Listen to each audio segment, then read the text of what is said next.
আজ ভরতপুরের বিধায়ক হুমায়ুন কবিরকে আরজিকর কাণ্ডে ডাক্তারদের আন্দোলন নিয়ে প্রশ্ন করা হলে তিনি বলেন, জুনিয়র ডাক্তার বাবুরা যে আন্দোলন করছেন সেটি 9 আগস্ট একজন মহিলা ডাক্তারকে নৃশংসভাবে ধর্ষণ করে তাকে খুন করা হয়েছে। সেই ব্যাপারে ডাক্তার বাবুদের যে দাবি, যে আন্দোলন, আমি তাকে সর্বতোভাবে সমর্থন করি। আমি তাদের এই দাবিকে অতীতেও সমর্থন করেছি, বর্তমানেও করব এবং ভবিষ্যতেও এই দাবিকে সমর্থন করব, বললেন হুমায়ুন কবির। তিনি বলেন, ডাক্তার বাবুরা যখন প্র্যাকটিস করছেন, নার্সিংহোমে অপারেশন করছেন, আমরা তো তাদের কোনো বাধা দিতে যাই না। আমি এই কথাটা বলার পর দেখা যাচ্ছে আমার বিরুদ্ধে ডিএম সাহেবের কাছে ডেপুটেশন দিলেন। হুমায়ুন বাবু জানান, এখানেও ঠিক ছিল, কিন্তু দেখা গেল দেবাংশু ঘোষ বলে একজন ডাক্তার, তিনি আমার বিরুদ্ধে এফআইআর করে দিলেন।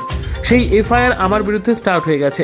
হুমায়ুন কবির জানান, ডাক্তার বাবুদের গণতন্ত্রের ক্ষমতা যদি এত অধিকার দেয়, তাহলে আমি বলছি মমতা ব্যানার্জির দল পাল্টাবো না, অভিষেক ব্যানার্জির নাম নেব না, তৃণমূলের কোনো পতাকা না নিয়ে 2 ঘন্টার নোটিশে বহরমপুর মেডিকেল কলেজে দেবাংশু ঘোষের মতো ডাক্তারকে বোঝাপড়ার ক্ষমতা হুমায়ুন কবিরের আছে বলে তিনি জানান।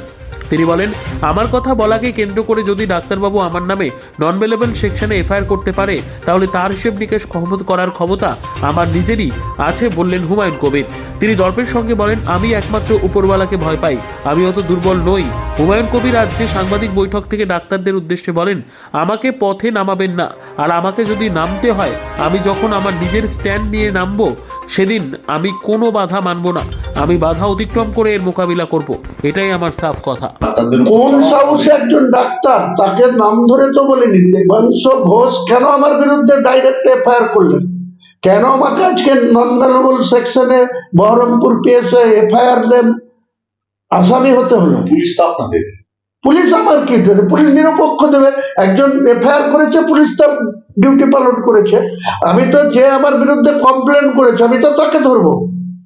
সে তো বহরমপুর মেডিকেল কলেজের ডাক্তার, সে আমার বিরুদ্ধে এফআইআর করছে। আমি শাসক দলের হলাম কি বিরোধী দলের হলাম সেটা বড় কথা না। আমি হুমায়ুন কবির, মুর্শিদাবাদে বসবাস করি, 62 বছর বয়স হয়েছে, 42 বছর রাজনৈতিক বয়স হচ্ছে। এত বড় স্পর্ধা যে সে আমার বিরুদ্ধে বহরমপুর থানায় এফআইআর করে দেবেন, আমি নন বেলেবল সেকশনে আসামি হবো আর তাকে রসগোল্লা খাওয়াবো? কোথায় আছে বলাই? কোন সংবিধানে আছে? এর হিসাব তো নিবই।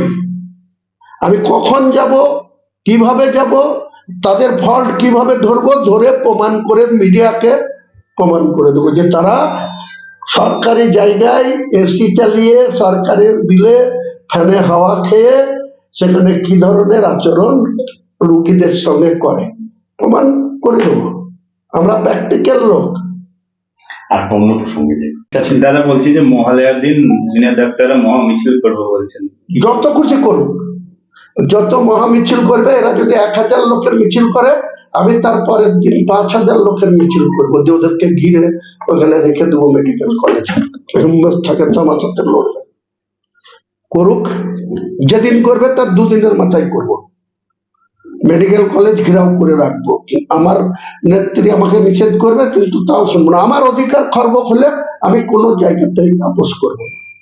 এত বড় সাহস কোথা থেকে পাই? কার মদতে পাই? আমার এগেনস্টে এফআইআর করার হিম্মত কোথা থেকে পাই? করুক না মিছিল, 1000 লোক মিছিল করে। হুমায়ুন কবিরের মিছিল করার যখন দরকার হবে, এই জেলায় একটাই নেতা ছিল, অধীর চৌধুরী, মাস লিডার। বর্তমানে অধীর চৌধুরী লোকসভায় হেরেছে, আবার পিসিসির প্রেসিডেন্টও চলে গিয়ে এখন টালমাটাল আছে। আমাদের আর কিছু পাওয়ার নাই, 62 বছর বয়স হয়ে গেছে। আগামী দিনে হয় ভোটে লড়বো না, কিন্তু এইসব ডাক্তার, এইসব 50টা ডাক্তারের কে ঘরে ঢুকাতে আমার 2 মিনিট লাগবে। করুক না, দেখি কত। আর প্রশাসনও কি করে দেখি, আমাকে কি করে রুখে দেখি। আমার বিরুদ্ধে একটা দেবাংশু কমপ্লেন করেছিল, আমার নন বেলেবল সেকশনে কেস করে দেবে বহরমপুর থানা। আর আমি মার না করে, কাউকে না মেরে, কাউকে না ধরে, কাউকে গাল না দিয়ে আমি কেস খেয়ে খেয়ে বসে থাকবো? 2-2টো কেস আমার রানিং। আমাকে এখনই অ্যারেস্ট করবো না, চলে যাবো। জেল থেকে বেড়াবো যেদিন, সেদিন বুঝিয়ে দেবো কত ধানে কত চাল হয়। সরকারি সুবিধা ভোগ করছেন। আবার এখানে তাদের যে প্র্যাকটিস করা, যে সমস্ত নার্সিং হোমে বা যে সমস্ত প্রাইভেট নার্সিং হোম গুলায় অপারেশন করছে, সবকিছু করছে, আমরা তো কোথাও তার সমালোচনা করতে যাই না, বাধা দিতে যাই না। আমি ওই কথাটা বলেছি, তারপরে দেখা গেল যে পরের দিন ডিএম সাহেবের কাছে, এসপি সাহেবের কাছে তারা আমার বিরুদ্ধে ডেপুটেশন দিলেন। সেখানেও ঠিক ছিল দেবাংশু ঘোষ বলে একজন ডাক্তার বহরমপুর পিএসএ আমার বিরুদ্ধে একটা এফআইআর করে দিল। তো সেই এফআইআর আমার বিরুদ্ধে স্টার্ট হয়ে গেছে। তো তিনাদের গণতন্ত্রে যদি এত অধিকার থাকে বা পেয়ে যায়, বা 7,500 ডাক্তার যদি এত ক্ষমতাবান হয়, আমি বলেছি মমতা ব্যানার্জির নাম ভাঙাবো না, অভিষেক ব্যানার্জির নাম নেব না, তৃণমূলের কোনো পতাকা নেব না। প্রয়োজন যেদিন দেখা দেবে, বহরমপুর মেডিকেল কলেজে হুমায়ুন কবির একার ক্ষমতায় 2 ঘন্টার নোটিশে 10,000 লোক নিয়ে গিয়ে এই দেবাংশু ঘোষের মতো ডাক্তারকে বোঝাপড়া করার ক্ষমতা হুমায়ুন কবিরের আছে। সে যদি শুধু কথা বলার জন্য আমার বিরুদ্ধে নন ভেলেবল সেকশনে এফআইআর করে দিতে পারে, তাহলে তার হিসাব নিকাশ তো আমাকে নিজেই করার ক্ষমতা আছে। আমি অত দুর্বল লোক না, আমি একমাত্র উপরওয়ালাকে ভয় পাই, উপরওয়ালাকে শ্রদ্ধা করি, উপরওয়ালার রুটি বা পাই তাই খাই।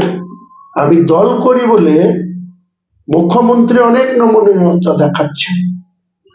আমাদের গোটা রাজ্যের সর্বোচ্চ নেতৃত্বরা সবসময় ডাক্তারদের যা যা বলছেন, আমরা তো দেখলাম যে পুলিশ কমিশনার কে থাকবে না তা নেই। মূল আন্দোলনটাকে কিভাবে তেনারা কনভার্ট করে বিভিন্ন ইস্যুতে নিয়ে যাচ্ছেন। এবং আমরা তো কদিন দেখলাম স্বাস্থ্য ভবনের সামনে 10-12 দিন ধরে একবারে বাজনা ঢোল বাজনা খাওয়া দাওয়া যেন মৎসব হচ্ছে। কোথা থেকে আসছে এসব আন্দোলন? আমারও 42 বছর পলিটিক্স এর বয়স, আমাদেরকে নামাবেন না রাস্তায়, নামলে সেদিন এখানে কজন জুনিয়র ডাক্তার থাকেন, তা আমি আমার নিজস্ব স্ট্রেংথ নিয়ে যেদিন নামবো, সেদিন কোনো কিছু বাধা হবে না, আমি বাধা অতিক্রম করেই এর মোকাবেলা করবো, এটাই বলেছি, আমার সাফ কথা। কিন্তু জুনিয়র ডাক্তারদের কর্মবিরতি পালন করেছিলেন যেমন, তেমনি তো সিনিয়র ডাক্তাররা যারা, তারা তো দিনরাত পরিশ্রম করে তো তারা তো স্বাস্থ্য পরিষেবাটাকে ঠিক রাখার, সচল করার তো চেষ্টা করেছেন। তো সেটা তো তাদের বড় ডিউটি। তিনারা সরকারি বিল্ডিং এ থাকছেন, সরকারি সমস্ত ফ্যাসিলিটি ভোগ করছেন, তাদের যে রেজিস্ট্রেশন নম্বর, তারা যে মেডিকেলের ডাক্তার, তাদের তো পরিষেবা দিতে তিনারা এক প্রকার বাধ্য। ডাক্তারি লাইসেন্সটা যখন নিয়েছেন, যখন তিনারা মেডিকেল কলেজের রেজিস্ট্রেশন পেয়েছেন, প্রথম শর্ত তাদের মেডিকেলের মানুষকে পরিষেবা দিতে হবে। সেই পরিষেবা দেওয়ার ক্ষেত্রে তো কোনো প্রাইভেটের ক্ষেত্রে কোনো ত্রুটি হয়নি। আমি বলেছি মেডিকেল কলেজগুলোতে গরিব মানুষ তারা বিনা পয়সায় যে স্বাস্থ্য পরিষেবা পায়, সেটা ব্যাহত হয়েছে, আমাদের চোখের সামনে হয়েছে। আজকে ওটা সরকারি হাসপাতালে কিন্তু জুনিয়র ডাক্তার আক্রান্ত হয়েছে, সেটা হচ্ছে সাহস দত্ত মেডিকেল কলেজ হাসপাতালে।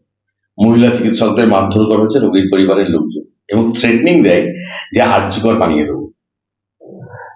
কে এটা বলেছে সে দায় আমার না, আমি এই প্রশ্নের উত্তর আপনাকে দিতে পারছি না। কিন্তু আমি আপনাকে বলছি, জুনিয়র ডাক্তাররা নিজেদের সিকিউরিটি অ্যান্ড সেফটির প্রশ্নে তারা যে দাম্ভিকতা পেশেন্টদের সঙ্গে দেখায়, আপনি যদি আমাকে বলেন, আপনাদের সাংবাদিকদের আমি আগে থেকে সতর্ক না করে হঠাৎ প্রোগ্রাম করব, ভিজিট করব বহরমপুর মেডিকেল কলেজে, আপনারা আমার সঙ্গে থাকবেন, দেখাবো যে জুনিয়র ডাক্তাররা যেসব রোগী ওয়ার্ডে থাকে, যারা চিকিৎসার জন্য পরিষেবা নেওয়ার জন্য সরকারি হসপিটালে থাকে, তাদের শরীর স্পর্শ করে না ভিজিট করতে গিয়ে।